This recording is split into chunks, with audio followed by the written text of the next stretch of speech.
Good morning दोस्तों। आज हम वर्ण विचार का जो नेक्स्ट पार्ट्स है उसको सीखेंगे। मैंने वर्ण विचार 3 पार्ट्स में बनाया क्योंकि वर्ण अलग है। वर्ण के जो 2 भेद है वो समझना बहुत जरूरी है। तो सबसे पहली बात है कि वर्ण के जो 2 भेद है जिसके आधार पर हमारा पूरा व्याकरण चलते रहता है, जिसके आधार पर हम भाषा को शुद्ध रूप से लिख और पढ़ सकते हैं, वो है स्वर और व्यंजन। तो आज हम जो भी जानकारी हासिल करेंगे वो स्वर और व्यंजन के लिए हासिल करेंगे। सबसे पहली बात तो स्वर क्या है। तो स्वर की डेफिनेशन देखो, आप उच्चारण करके देख लो, अ से लेके तो ज्ञ तक हिंदी में जो है 11 स्वर है। कैसे? जिनके उच्चारण के लिए सबसे शुरुआत में ही आ जाते हैं, जिनके कारण हम मात्राएं जो है बहुत आसानी से दे सकते हैं। तो और उनका उच्चारण जो है, प्रोनाउंसिएशन जो है, वो कंठ से यानी स्वर यंत्र से होता है। और उच्चारण के समय किसी दूसरे वर्ण की हमें सहायता नहीं लेनी पड़ती। इसके आधार पर जो है वर्ण की स्वर की डेफिनेशन बनती है, जो वर्ण बिना किसी अन्य वर्ण की सहायता से, ध्यान में रखो, जो वर्ण बिना किसी अन्य वर्ण की सहायता से स्वतंत्र रूप में बोले जा सकते हैं, उन्हें स्वर कहते हैं। दूसरी समझने वाली बात यह है कि इनका जो उच्चारण होता है वो पूरी तरह कंठ से होता है, या कंठ यानी हमारा स्वर यंत्र, इसीलिए भी इन्हें स्वर कहते हैं। बाकी मुंह हिलाने की आवश्यकता नहीं पड़ती, पूरा उच्चारण जो है हमारे कंठ से यानी कि स्वर यंत्र से होता है, इसीलिए इसे स्वर कहते हैं। अब ये जो स्वर है ये कुल 3 भागों में बांटे गए हैं, यानी स्वर के 3 भेद है। पहला भेद है ह्रस्व स्वर, दूसरा भेद है दीर्घ स्वर और तीसरा है क्लुप्त स्वर। मैंने आपको पहले ही बताया कि स्वर 11 है, तो ये 11 स्वर जो है ये 3 भेदों में जो है बांटे गए हैं। अब ह्रस्व स्वर आप किसे जानते हो? जिसे आप छोटी मात्रा के रूप में समझते हो, वो ह्रस्व स्वर है। बट दीर्घ स्वर कौन से हैं? जिन्हें आप बड़ी मात्रा में जानते हो, वो दीर्घ स्वर है। और क्लुप्त स्वर एक ही है कि जिसके उच्चारण के आधार पर उसका नाम दिया हुआ है। अब हम ह्रस्व स्वर की डेफिनेशन देखते हैं। जिन स्वरों के उच्चारण में कम से कम समय लगता है उन्हें ह्रस्व स्वर कहते हैं। जिन स्वरों, उन्हें एक बात सुनो, जिन स्वरों के उच्चारण में बहुत कम समय लगता है उन्हें ह्रस्व स्वर कहते हैं। अब ये ह्रस्व स्वर कौन से है? तो ये 4 ही है। ये जो भूत है, ये भूत भी बोल देते हैं क्योंकि गलत हो गया कि आपका पूरा सेंटेंस ही गलत हो जाता है, मार्क्स चले जाते हैं। अ, ई, उ और रे ऋषिका, ये 4 जो है, ये 11 में से ये 4 जो मैं पुनः दोहराती हूँ, अ, ई, उ और रे ऋषिका, ये 4 जो है ये ह्रस्व स्वर है। और ये ह्रस्व इसके लिए कि जब हम उनका उच्चारण करके देखिए, अ, ई, उ, रे, कम समय लगता है। जिनके उच्चारण में कम समय लगता है उन्हें ह्रस्व स्वर कहते हैं। अब 11 में से 4 निकल गए। अब दीर्घ स्वर है। दीर्घ स्वर की अगर किसी को ह्रस्व की डेफिनेशन याद है तो दीर्घ की बहुत आसान है। ह्रस्व स्वर के उच्चारण से दीर्घ स्वर को उच्चारण करने में दुगुना समय लगता है।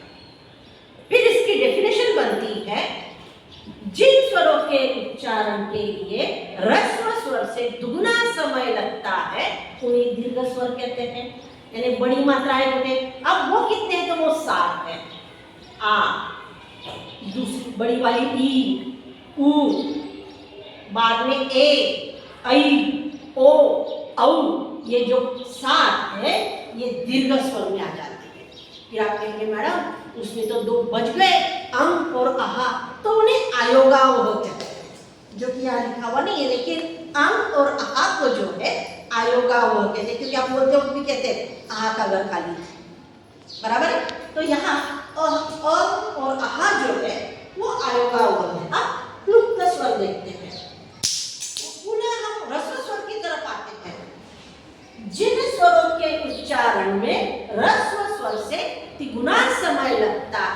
उन्हें क्लुप्त स्वर कहते हैं। और ये बेचारे एक ही है, बड़े आसान है, लेकिन बहुत लंबा बोलना पड़ता है। ओ, ये एक ही है और इसके उच्चारण में ह्रस्व स्वर से तिगुना समय लगता है। तो स्वर के लिए आज हम सीखे स्वर की डेफिनेशन, स्वर के 3 भेद, 11 स्वरों को विभाजन, ह्रस्व स्वर, दीर्घ स्वर, क्लुप्त स्वर। अब बात आती है व्यंजन की। बताया जाता है कि व्यंजन जैसे स्वर 11 है तो व्यंजन जो हमारे 33 है, यानी 33 है। स्वर के डेफिनेशन में और व्यंजन के डेफिनेशन में डिफरेंस क्या है? पहले तुलना सीख लो, तुलना सीखे तो डेफिनेशन बन जाएगी। स्वरों को बिना किसी की सहायता से ये बोले जाते हैं, तो व्यंजन जो है बिना स्वरों की सहायता से नहीं बोले जाते। इसके लिए इसके डेफिनेशन बनती है, जो वर्ण उच्चारण करते समय स्वरों की सहायता से पूर्ण होते हैं उन्हें व्यंजन कहते हैं। आप उच्चारण करके देख लो, क से लेके तो ज्ञ तक, तो हम जैसे ही उनका उच्चारण करते हैं बाद में अ की ध्वनि निकलती है। फॉर एग्जाम्पल क अ ख अ, यानी कि जैसे ही हम 33 व्यंजनों का उच्चारण करते हैं तो उनके उच्चारण के अंत में जो है कंठ से यानी कि स्वर यंत्र से अ की ध्वनि निकलती है। मतलब जो वर्ण उच्चारण करते समय स्वरों की सहायता से पूर्ण होते उन्हें व्यंजन कहते हैं। अब व्यंजन कितने हैं? 33 है। अब ये जो 33 व्यंजन है इनको उच्चारण के स्थान पर जो है 5 वर्ग में बांटे हुए हैं। 5 वर्ग में बांटे हुए के कारण हर वर्ग में 5-5 व्यंजन है। जैसे क की लाइन में क वर्ग, ट वर्ग, च वर्ग, इस तरह से ये 5 वर्ग में बांटे हुए और हर वर्ग में जो है 5-5 व्यंजन जो है विभाजित किए हुए अपने उच्चारण के स्थान पर। अब व्यंजन के भेद, व्यंजन वर्ग अलग, वर्ण अलग, अब उसके भेद अलग, ये भी उच्चारण के स्थान पर 5 वर्ग में बांटे हुए।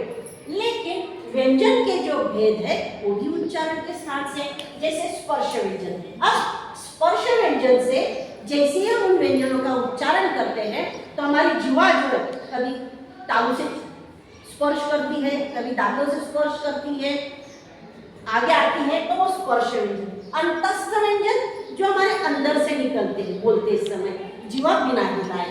बाद में ऊष्मा, जो व्यंजन बोलते समय हमारे मुंह से गर्म भाप निकलती है, हवा निकलती है, जैसे श, स, ये जो है ये ऊष्म व्यंजन की लिस्ट में आते हैं।